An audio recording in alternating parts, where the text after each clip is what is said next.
méditer avec vous sur le message du Saint-Père pour le Carême 2017, vous qui faites partie de la conférence Saint-Vincent de Paul, ou qui êtes des amis, ou qui simplement venez pour un temps spirituel. Et je vous propose de prendre tout de suite ce qui vous a été distribué, c'est-à-dire le message du Saint-Père qui est assez court et sur lequel nous pourrions méditer ensemble. Auparavant, ça n'a pas pu être mis dans la feuille, mais le Saint-Père commence par une chose qui est assez intéressante. Le carême, c'est son introduction, c'est juste avant ce qui est écrit ici. Le carême est le moment favorable pour intensifier la vie de l'esprit grâce aux moyens sacrés que l'Église nous offre, le jeûne, la prière et l'aumône. Ne pas nous contenter d'une vie médiocre.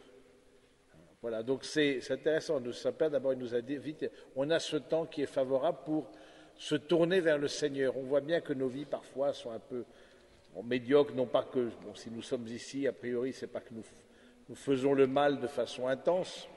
Non, je ne pense pas. Bon, certes, nous sommes des pécheurs, mais c'est aussi découvrir que le Seigneur nous appelle à quelque chose de plus grand. Le Seigneur nous appelle à quelque chose de mieux. Et à travers ce temps de carême, c'est se remettre face à ce qui est plus grand, ce qui est mieux et que le Seigneur veut pour nous.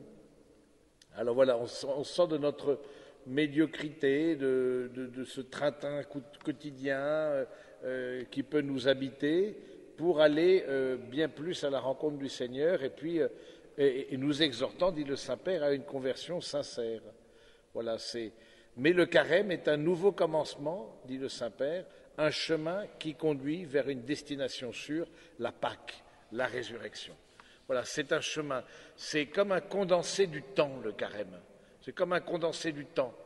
Notre temps, la manière de voir le temps comme chrétien, c'est une manière assez particulière. Nous voyons un temps fléché, c'est-à-dire un temps qui a un départ, mais aussi un temps qui a une fin. Et parce qu'il a un départ et une fin, que ce soit notre propre histoire, mais aussi l'histoire du monde, ça fait qu'il y a une densité du temps. Ça fait que ce temps-là, d'une manière ou d'une autre, retentira dans l'éternité. Et c'est ça qui est souligné, en particulier dans la parabole du riche et du pauvre Lazare, qui occupe la méditation du Saint-Père lors de son message pour le Carême 2017.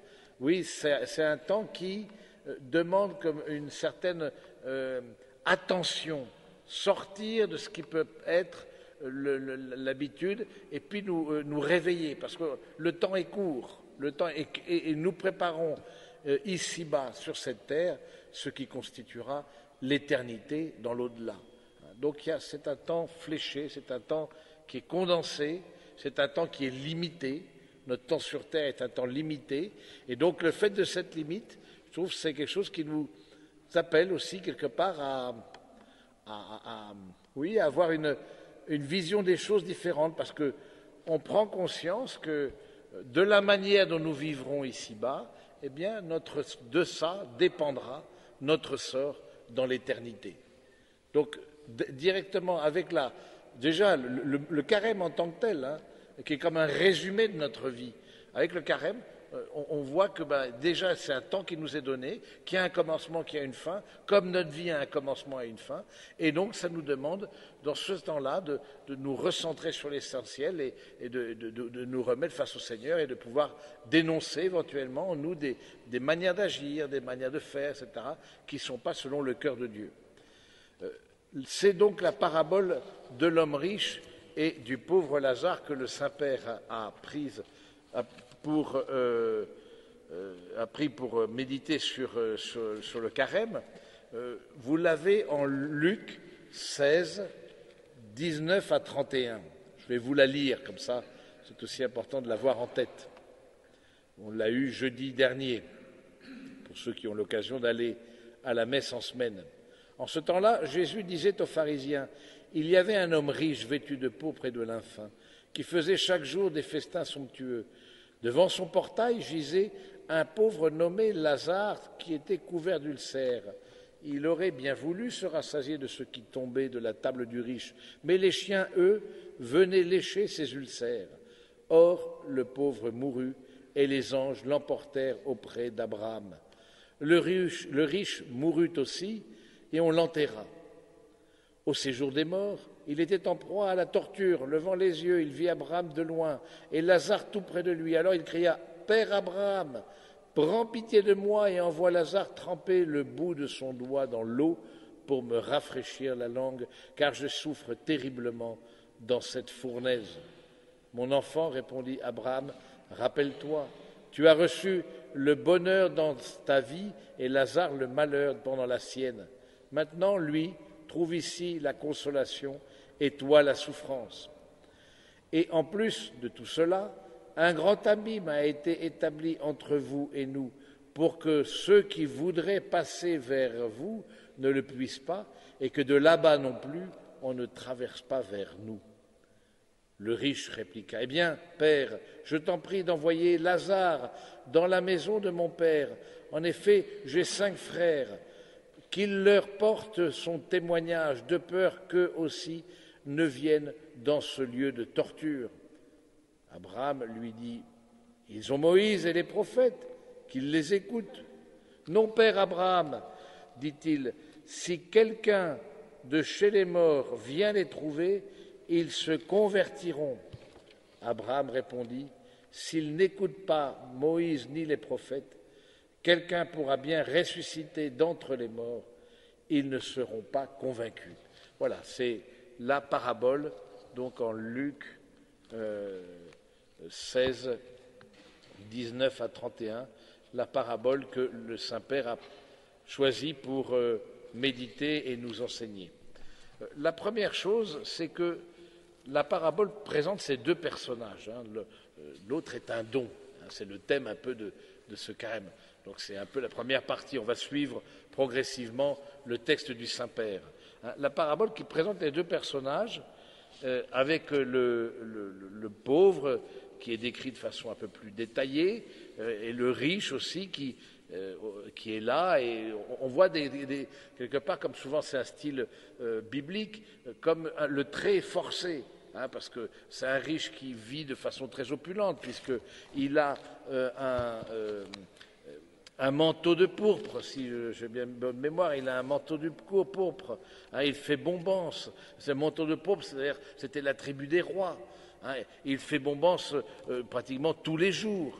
Chaque jour des festins somptueux. Donc voilà, c'est comme l'image de personne, mais c'est le trait forcé pour nous aider à faire prendre conscience de ce que nous vivons de façon peut-être différente dans notre vie.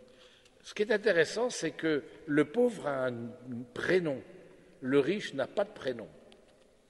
Le pauvre a un prénom, il s'appelle Lazare. On ne connaît pas le prénom du riche. On ne connaît pas le prénom du riche. Pourquoi ? Parce que quand il n'y a pas de prénom, ça veut dire que d'une manière ou d'une autre, nous pourrons nous identifier à cette personne-là.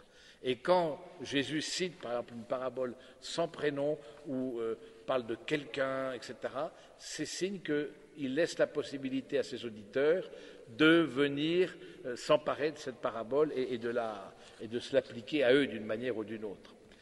Il se trouve que donc, il y a cette situation désespérée, on voit bien c'est une scène dramatique. Qu'est-ce qui se passe ? C'est qu'il arrive que... c'est ce que nous dit le Saint-Père, le péché rend aveugle. C'est-à-dire que je ne vois plus le pauvre qui est à ma porte. Il devient transparent. Il n'est plus une personne avec un prénom, selon la parabole, il est juste transparent. Il n'existe pas. Et vous qui êtes appelés à être auprès de personnes qui sont dans la solitude, je trouve qu'il y a quelque chose de tout à fait providentiel qui vous est adressé comme membre de la conférence Saint-Vincent de Paul. C'est justement ça, c'est vous visitez des personnes qui, pour la plupart de nos contemporains, sont transparentes. Bien sûr, elles ont une identité, mais si je ne reconnais pas l'autre, eh bien l'autre n'existe pas et je n'existe que dans une relation. Nous sommes ici, c'est que nous avons nos réseaux de relations à travers nos familles, à travers nos amis, etc., qui fait qu'aussi qu'on existe. Ce n'est pas juste le fait d'exister biologiquement, mais aussi socialement. Et ce Lazare-là, qui était aussi qui était décrit comme vraiment un homme à toute extrémité, eh bien, il est comme voilà, invisible aux yeux du riche, mais aux yeux de ceux qui aussi venaient dans la maison du riche. On n'en parle pas dans la parabole.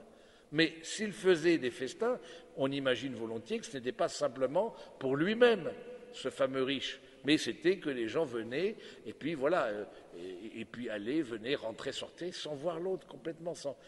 Ça nous parle, nous aussi, de personnes que nous pouvons croiser. Et c'est vrai qu'on n'a pas toujours comment dire, on ne sait pas trop comment faire, de personnes qui viennent mendier, de personnes voilà, qui sont souvent à la porte de l'église, il y en a. Mais là, c'est la porte du domicile. Alors, imaginons qu'à la porte de votre domicile, il y ait une personne qui se tient jour et nuit, et ça bougerait. J'imagine ça par exemple, s'il y avait ça à la porte de l'abbaye, la vénérable abbaye d'Ourscan, eh bien, qu'est-ce que nous vivrions, nous, comme frères aussi? En quoi ça nous... Mais voilà, je préfère ne pas voir. C'est plus l'autre, au fond, m'emmène loin de ma zone de confort, et donc je préfère pas le voir. Alors comment faire face à ces personnes qui sont là, qui nous demandent, et encore plus à Paris qu'à Compiègne, évidemment, hein, comment faire, quelle attitude faire? Je pense que c'est d'abord les reconnaître comme personnes, d'abord les voir, d'abord s'arrêter. L'autre, voir l'autre comme un don, c'est voir tout simplement l'autre qui existe, le saluer, peut-être lui demander son prénom. On sait bien que la question de l'argent est compliquée parce que les personnes qui sont dans cette situation aussi parfois ont des vices, etc. Bon, maintenant, est-ce que nous sommes irréprochables dans la manière d'utiliser notre argent? Pas forcément. Donc on peut aussi s'interroger par rapport à ça. Est-ce qu'on n'ose pas l'aider et voir parfois on a des pensées mauvaises parce qu'on se dit tiens mais celui-là pourquoi il ne travaillerait pas, pourquoi ça paraît un homme jeune, etc. Il a deux bras, deux jambes, voilà, et on ne se penche pas. Et je trouve que la grâce c'est quand on commence à rentrer dans la complexité des personnes que ces personnes-là découvrent une existence. Donc, c'est vraiment d'avoir une manière c'est d'abord voir l'autre. Voir l'autre comme un don, c'est d'abord le reconnaître, lui dire tu existes. Il y a quelque chose qui existe. T'es pas simplement transparent, t'es pas le clochard de la rue Intel. Tu existes comme personne. Et donc, ça veut dire s'arrêter, ça veut dire prendre du temps, ça veut dire sortir parfois de nos vies trop remplies, pour juste avoir une qualité de présence. Alors peut-être nous ne pourrons pas sortir cette personne de la misère, parce qu'on sait très bien que dans les cas de misère, il n'y a pas que la question matérielle.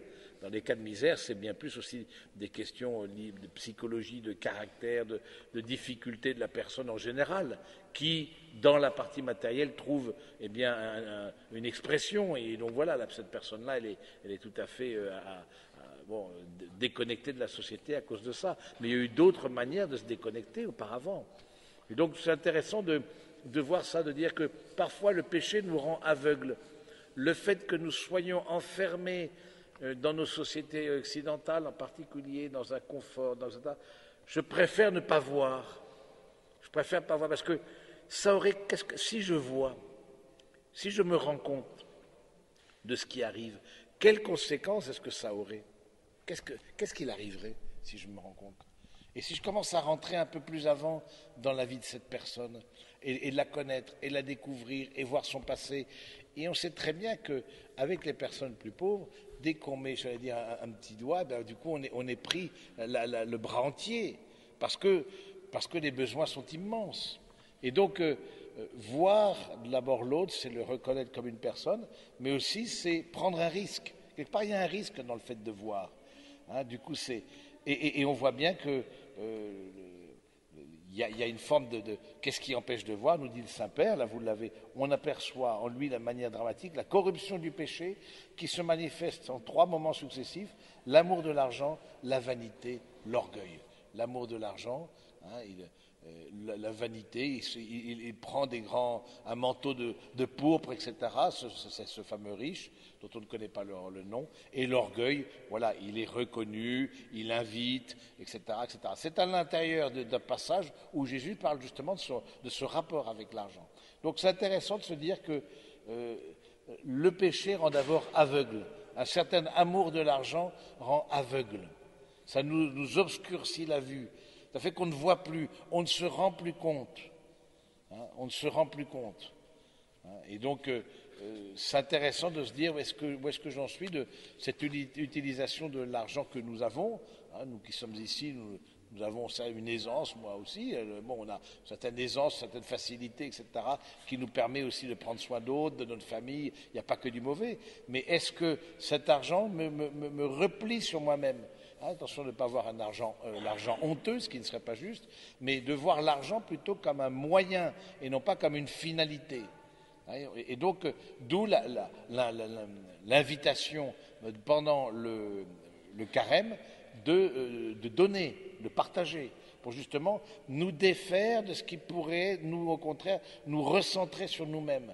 Parce qu'au fond, vous savez bien, dans les tentations du Christ qu'on a entendues le premier dimanche de carême, eh bien, il y a les trois tentations. La tentation des plaisirs, j'allais dire, désordonnés, de mettre le plaisir comme source de nos vies, but de nos vies, avec le pain la pierre qui se change en pain. Ensuite, il y a la tentation des richesses, du pouvoir, et puis la tentation de l'orgueil de l'esprit, c'est du sommet du temple, voilà, tu vas te jeter, voilà.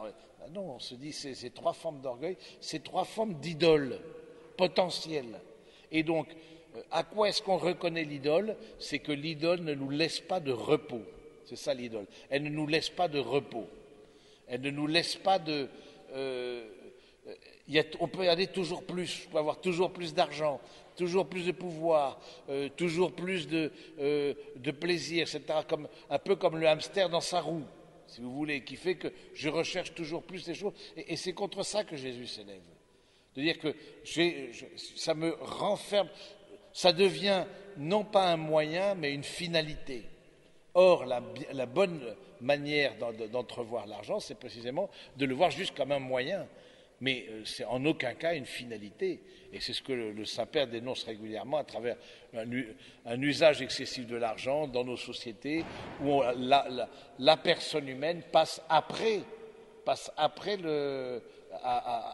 les bénéfices, et ça je pense que c'est quelque chose qui est important, et le Saint-Père le rappelle très clairement, non, ça c'est pas bon. Si on fait passer la personne humaine après la recherche de bénéfices, etc., mais il y a quelque chose qui est désordonné. C'est une idole.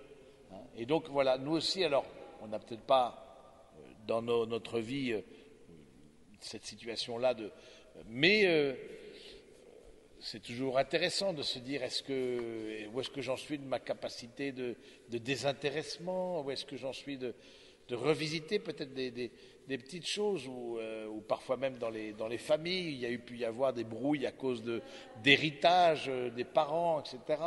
Et donc où est-ce que j'en suis de ça? Est-ce que je suis au clair là-dessus? Est-ce que j'ai des rancœurs parce que j'estime que j'aurais voulu avoir plus ou pour une raison ou l'autre? Voilà. Le Seigneur nous dit, voilà, défais-toi de ça, laisse c'est pas ça qui est important. L'important, c'est de reconnaître l'autre. Donc, voilà, c'est quelque chose qui... et Saint Paul qui est dit dans la première au Timothée, le Saint-Père qui continue, donc vous l'avez dans le texte, selon Paul, la racine de tous les maux, c'est l'amour de l'argent. Là est la cause principale de la corruption et la source de la jalousie, du litige, du soupçon. L'argent peut réussir à nous dominer et devenir ainsi une idole tyrannique, au lieu d'être un instrument au service pour réaliser le bien et exercer la solidarité envers les autres. Voilà, c'est un obstacle, ça nous rend aveugles, ça nous enferme sur nous-mêmes. Et puis après ça, le Saint-Père nous invite à méditer sur, au fond, la parole qui est aussi un don. La parole qui est un don. Il médite sur la vanité, c'est-à-dire que non seulement la cupidité, mais ensuite la vanité, c'est-à-dire je veux paraître, je veux avoir aux yeux des autres une importance, je veux être reconnu. La parabole nous montre ensuite là, que la cupidité rend le riche vaniteux. Je veux reconnu que je suis un homme important, une personne importante dans la paroisse, dans la cité, voilà, je veux avoir une reconnaissance qui est peut-être excessive, un désir, l'apparence masque le vide intérieur. Voilà, et on voit bien que dans nos sociétés, c'est beaucoup une société de culture de l'image, culture de l'apparence. Et puis ensuite, il dit, voilà, le niveau le plus bas, c'est la déchéance morale, c'est-à-dire l'orgueil. L'homme riche s'habille comme un roi, singe l'allure d'un dieu, oubliant d'être simplement un mortel. Voilà. J'oublie aussi que j'aurai à répondre de mes actes. J'oublie la présence de Dieu. J'oublie la mort. C'est ça dans l'idolâtrie. Il y a une forme de négation, de déni de notre finitude. Nous aurons à répondre de nos actes. Et c'est ce qui fait en même temps notre dignité, le fait de répondre de nos actes. Parce que dans la mesure où je réponds de mes actes, j'en suis aussi vraiment les auteurs. Je suis aussi l'auteur de ces actes. Et le fait d'être l'auteur, eh bien, ça me remet face à ma liberté, qui s'engage dans un sens ou dans un autre. Donc, le jugement dernier, parce que c'est aussi une parabole du jugement dernier, cette parabole, au contraire, je trouve que dignifie la personne humaine. Parce que souvent, on l'a vu, oui, c'est une manière que l'Église a de maintenir les gens dans une sorte de servitude et puis de leur faire supporter l'insupportable pendant la vie parce qu'après coup, ils auront le bonheur éternel.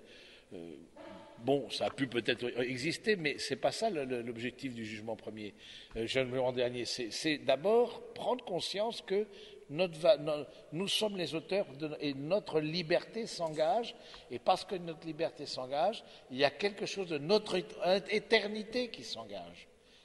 Et de se rappeler que nous aurons à répondre, il y aura un moment à notre mort, si on célèbre, on fait mémoire des 2 mois du départ du père Maroun, aujourd'hui, on voit bien que la mort, elle passe comme un voleur, et puis qu'elle ne laisse pas du tout de répit, et puis elle arrive comme ça de façon subite.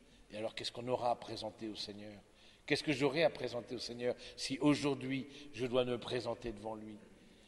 Et tous les saints ont insisté sur cet aspect de la vie éternelle. Et vous qui êtes, je pense pour la grande majorité, parents ou grands-parents, eh bien, on met un enfant au monde, pour nous chrétiens, pour la vie éternelle. On ne le met pas au monde simplement pour cette terre. C'est pour la vie éternelle que je le mets au monde. Il y a quelque chose de l'éternité qui habite en lui. Son âme spirituelle et immortelle perdurera après la mort de son corps, cet enfant qui vient de naître. Et donc, du coup, ça donne toute une intensité, ça donne toute une manière de vivre qui n'est pas la manière du monde. Mangeons, buvons, mourons. Voilà, c'est pas comme ça que nous envisageons. Et puis, de toute façon, après, il n'y a plus rien. Non, au contraire, il y a quelque chose qui est là, qui est donné. C'est donc l'orgueil, la vanité, l'amour de l'argent qui sont détruits, qui empêchent de voir l'autre, qui nous replient sur nous-mêmes, qui nous fait perdre de vue que nous aurons à répondre de nos actes, qui établissent une certaine impunité, qui aussi, comment on peut dire ça, qui nous fait vivre dans un certain déni. On est aveuglé sur notre vie et donc on ne prend plus conscience qu'un jour on aura à répondre.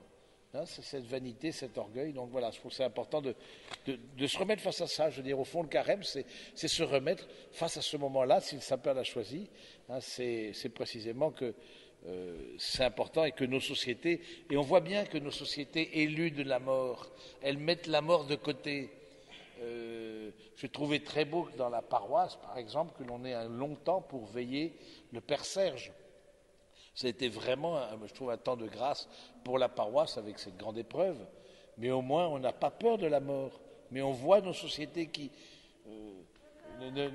n'osent pas dire. On dit telle personne a disparu, telle personne, mais elle est partie où? Alors du coup, qu'est-ce qui s'est passé? Parce que et je pense que de ce côté-là, nous n'avons pas peur de la mort. Nous voyons la mort comme un passage. C'est un passage. Nous voyons la mort dans l'espérance. Nous voyons la mort comme le moment de la rencontre. Nous ne sommes pas comme des personnes qui sommes terrifiées par le nom. Ce Dieu auquel nous avons cru ici-bas, mais nous n'avons qu'un désir, c'est de le rencontrer face à face. Nous le croyons, et donc cette mort-là, si elle vient, bien que le Seigneur nous trouve prêts. Et c'est souvent ce qu'on demande dans les prières, de la mort subite, délivre-nous Seigneur. C'est-à-dire que nous ayons le temps de nous préparer à la mort. Parce que on voit bien avec voilà ce qui s'est passé, il n'y a pas toujours le temps de se préparer. Donc que le Seigneur nous trouve prêts. Parce que le temps, il y a comme une urgence. Le chrétien, il a le sentiment d'une urgence dans sa vie. Il y a une urgence parce que ça peut venir tout de suite, ça peut. Et donc voilà, c'est ça aussi assez beau de méditer là-dessus. Mais après, le Saint-Père, c'est le numéro 3, il parle de la parole est un don. Qu'est-ce qui se passe? Non seulement le riche, il est aveugle, il ne voit plus le pauvre Lazare, il s'est enfermé dans sa bulle, c'est devenu quelqu'un qu'on ne remarque plus, qui n'existe plus, qui est transparent. Mais il est devenu sourd. Et j'allais dire, cette surdité est à l'origine de sa cécité. Cette surdité qui ne vient pas de la maladie ou de l'âge. Cette surdité qui ne vient pas de la maladie ou de l'âge, mais cette surdité qui fait que je n'écoute plus la parole de Dieu. C'est ce qui est dit dans la parabole. Ils ont Moïse et les prophètes qu'ils les écoutent. Quand le riche se tourne vers Abraham, il dit, écoute, envoie Lazare prévenir, j'ai encore des frères, etc. Mais si qu'ils ont Moïse et les prophètes, qu'ils les écoutent. Il n'a plus écouté. C'est ça, le riche est enfermé, est devenu sourd. Non seulement il est devenu aveugle, mais il est devenu sourd aux appels des autres. Cette surdité qui est très grave, parce que la surdité, c'est l'autre nom du péché. La surdité spirituelle. Parce que vous savez que le premier commandement, c'est écoute. Écoute Israël. Le Seigneur est ton Dieu. Mais le premier commandement, c'est écoute. C'est-à-dire, mets-toi à l'écoute de l'autre. Mets-toi dans une dimension de décentrement. Laisse-toi interpeller par Dieu qui t'appelle. Écoute. Et là, il y a une surdité. Voilà. Et ça, je pense que c'est quelque chose qui est très fort. Il dit, mais oui, mais si Abraham dit, même si je ressuscite quelqu'un d'entre les morts, eh bien, s'ils n'écoutent ni Moïse ni les prophètes, ils ne croiront pas. C'est-à-dire que si nous écoutons les signes du Seigneur, si nous écoutons sa parole au quotidien, si nous laissons toucher intérieurement, eh bien, cela va nous rendre la vue. On va revoir, on va voir à nouveau, parce qu'on a entendu à nouveau. Et vous savez au fond que du verbe de l'écoute a été formé le mot obéissance. Obéissance, c'est ob audire. J'écoute quelque chose qui me vient d'ailleurs. Et non seulement j'écoute, mais au sens fort, c'est que je mets en pratique ce que j'écoute. Donc c'est intéressant de voir que pour le riche, il n'a pas écouté, il ne s'est pas laissé interpeller. Et c'est vrai que ça nous laisse très perplexes par rapport à nos sociétés de consommation, où il n'y a plus cette attention à la parole de Dieu, où on se repaît, que l'on ait beaucoup de bien ou pas, je veux dire, c'est pas la question, c'est plutôt la question de l'attitude intérieure. Je me repaît de consommation, etc. Et quelque part, ça suffit à moi-même. On voit des tas de gens qui n'ont pas du tout de pratique, qui n'ont pas de religion, qui n'ont pas... Oh, c'est pas des mauvaises personnes, elles ne font pas le mal. En tant que telles, elles ne font pas le mal. Avoir un riche faire des festins, bon, pourquoi pas, mais c'est pas un mal, si ce n'est, c'est ce qu'on appelle dans l'acte de compte, quand on se prépare dans l'acte de, comment ça s'appelle, pas de contrition, mais dans l'examen de conscience, voilà, je prends conscience aussi des péchés par omission. C'est quoi le péché par omission? C'est le bien que j'ai vu, que j'ai vu le bien que j'ai vu cette personne qui était seule, j'ai vu cette personne qui était dans la nécessité, mais ce bien que j'ai vu, ce bien à faire, je l'ai vu, mais je n'ai pas voulu le faire. Et c'est ça que dénonce Jésus dans la parabole. C'est ce péché par omission. C'est, j'ai vu un bien, j'ai vu la vieille dame qui a traversé la rue, chargée d'affaires, etc. Est-ce que vous voulez, moi je peux me proposer, est-ce que vous voulez que je vous aide à traverser? Voilà, j'ai vu ça, mais non. Je préfère me retirer, je préfère me mettre complètement à l'écart parce que je suis pressé, parce que j'ai d'autres choses à faire. Voilà, c'est cette surdité, je préfère ne pas voir. Et parfois on se met dans des situations où on ne voit pas. Et donc du coup c'est pour nous aussi quelque chose d'important, c'est l'important de voir l'autre comme un don et une grâce. Ça demande d'écouter et ça demande d'abord d'ouvrir les yeux, d'ouvrir le cœur. L'autre n'est pas simplement le clochard de la rue Intel. Il a un nom, un prénom, il a une histoire, il a une vie, il a une famille, il a eu certainement des échecs qui l'ont amené là, qui a fait qu'il a dégringolé dans l'échelle sociale et qui se trouve réduit à toute extrémité. Il a peut-être lui-même, il y a contribué parfois amplement par sa manière d'agir caractérielle, etc., que sais-je. Bon, mais c'est d'abord une personne. Et le reconnaître comme personne, c'est ça qui va le faire exister. Et donc c'est le voir et l'entendre. C'est ouvrir nos yeux et ouvrir nos oreilles. Et ouvrir nos oreilles à la parole de Dieu et ouvrir nos yeux aussi aux réalités de ce monde. Vous voyez, il y a un lien entre les deux. Et le Saint-Père le rappelle très bien. Hein. Ainsi se manifeste le vrai problème du riche. La racine de ces mots réside dans le fait de ne pas écouter la parole de Dieu. Ceci l'a amené à ne plus aimer Dieu et donc à mépriser le prochain. Hein, je ne sais pas, vous, numéro 3, c'est dans le dernier paragraphe, parmi les derniers paragraphes, hein, c'est écouter l'avenir. Voilà, c'est ça, c'est l'avant-dernier paragraphe. Hein, donc, il méprise Dieu parce qu'il méprise le prochain parce qu'il n'écoute pas. La parole de Dieu est une force vivante capable de susciter la conversion dans le cœur des hommes et d'orienter à nouveau la personne vers Dieu. Fermer son cœur au don de Dieu qui nous parle a pour conséquence la fermeture de notre cœur au don du frère. Et ça, c'est très fort. Ça, c'est vraiment quelque chose qui est en même temps très beau et fort à la fois. Il y a un lien entre ma relation avec le Seigneur et la relation que j'ai avec l'autre. Comme je me laisse interpeller par la parole de Dieu, eh bien, je me laisse interpeller par celui qui vient à ma rencontre. Mais aussi, l'inverse est vrai. Si ma vie ne consiste, comme on le voit pour beaucoup de gens, « Oh, je ne fais pas le mal, mon père. Hein, » parfois, on a comme prêtre des personnes qui disent « Bon, ils viennent se confesser, mais je ne sais pas quoi confesser. Au fond, je ne fais rien de mal. » Oui, mais est-ce que vous faites quelque chose de bien?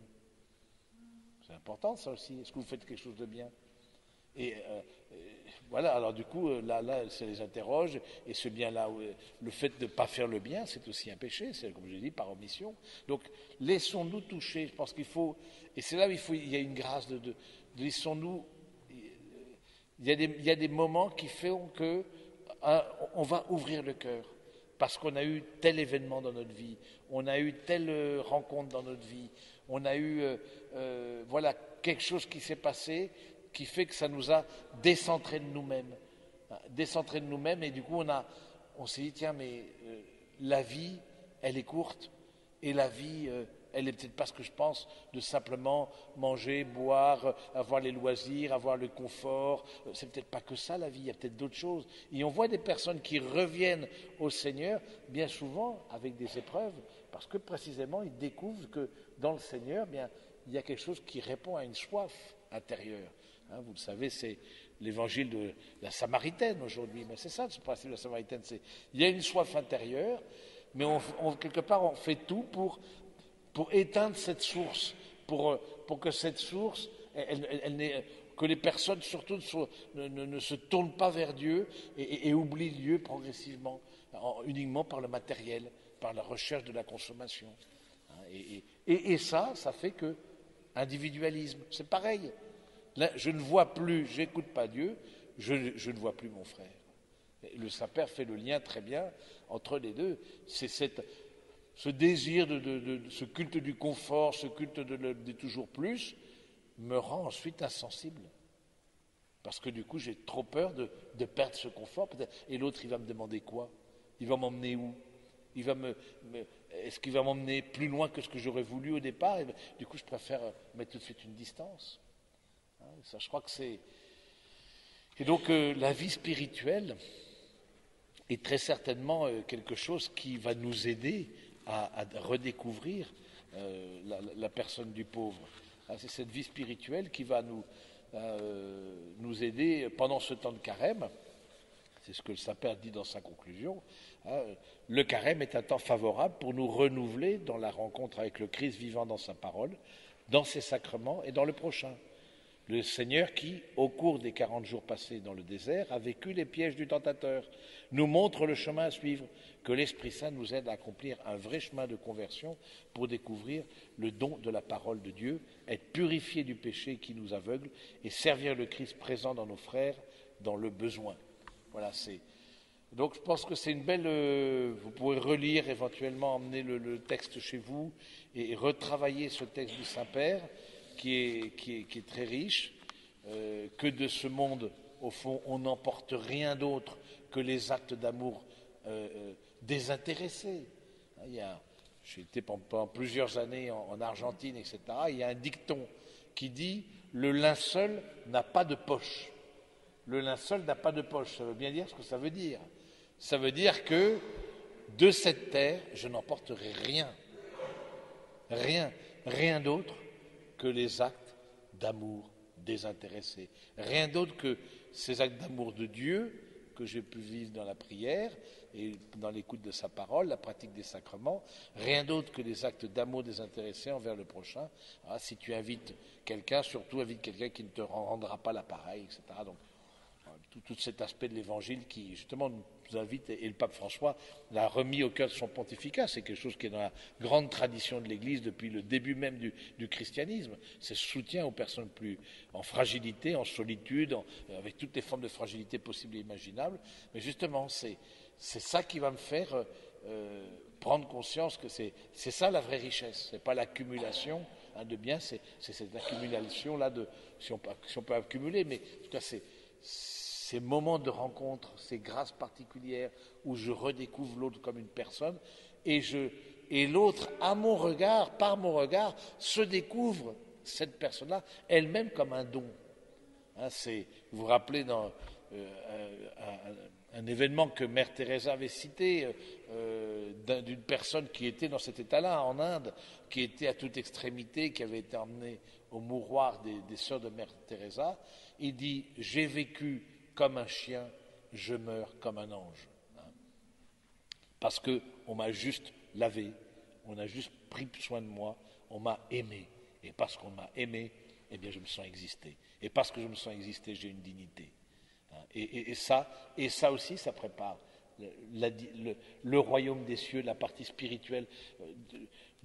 Ça aussi, il faut être attentif à la dimension spirituelle des personnes que vous visitez. Je ne sais pas comment ça se passe dans les conférences, mais parfois je sens qu'il y a comme s'il y avait une différence entre la partie plus visite ou sociale, entre guillemets, même dans l'Église, il y a des personnes qui sont plus impliquées dans la vie, dans la dimension sociale, de soutien, d'aide, etc., et d'autres plus impliquées dans la vie de prière. Et comme si ce n'est pas un peu les mêmes personnes. Or, je trouve que dès qu'on rencontre la personne en difficulté, comme il est bon de lui proposer cette vraie richesse qu'est le Christ que l'on rencontre dans la prière. Parce que c'est aussi lui offrir le don d'une vie spirituelle. Et de ne pas nier ça. Si on ne vient qu'avec les secours, j'allais dire, matériels, c'est bien, mais c'est largement pas suffisant. Et est-ce que j'en suis aussi de ce témoignage de la foi auprès de personnes qui sont dans la solitude, que vous visitez, dans le cadre de la conférence ou dans d'autres cadres. Voilà, c'est vrai que c'est parfois Je trouve ça dommage qu'on ne prend pas en cause, on dit mais on ne veut surtout pas imposer, quelque part je ne veux pas profiter du fait que j'ai de l'autre pour lui dire quelque chose de ma foi, parce que sinon il ne serait pas libre, etc. Je trouve ça un peu dommage que, par exemple, j'étais parfois à des repas dans un autre lieu en France, un autre diocèse, des repas du Secours catholique, on commençait jamais par un bénédicité. C'est dommage, c'est vraiment dommage. Parce qu'il y a quelque chose de la vie de foi que ces personnes-là, elles ont aussi soif de Dieu, pas simplement de pain. L'homme ne vit pas de pain, mais de toute parole qui sort de la bouche du Seigneur. Alors il faut aussi être clair, là aussi, de notre côté. Oui, nous soutenons, mais aussi cette dimension de vie de prière, chacun selon sa confession. Je pense que pas plus ouvert que l'Église catholique de ce point de vue-là, on ne va pas les faire rentrer de force dans l'Église ou je ne sais pas. Non, pas du tout. Mais avec notre foi, nous pouvons prier et les inviter à confier des intentions et à leur dire qu'on prie pour elles. Cette dimension-là spirituelle, je trouve que c'est trop souvent absent. C'est qu'on est dans le social ou on est dans le spirituel, vous voyez. Et je trouve que ça, et le Saint-Père, il dit non. L'écoute de la parole de Dieu me pousse ensuite à ouvrir les yeux sur la nécessité. Et vivre les choses dans une unité. Vivre les choses dans une unité. Et parce que je vis les choses dans une unité, bien du coup, c'est toute la personne à mes corps qui est prise là et qui, d'une manière ou d'une autre, voilà, se retrouve rassasiée par la parole de Dieu, mais aussi par le pain quotidien, parce qu'on a besoin de ce pain quotidien. Voilà un petit peu ce que je voulais vous dire dans ces quelques mots tout simples, pour nous aider à méditer sur le message du Saint-Père.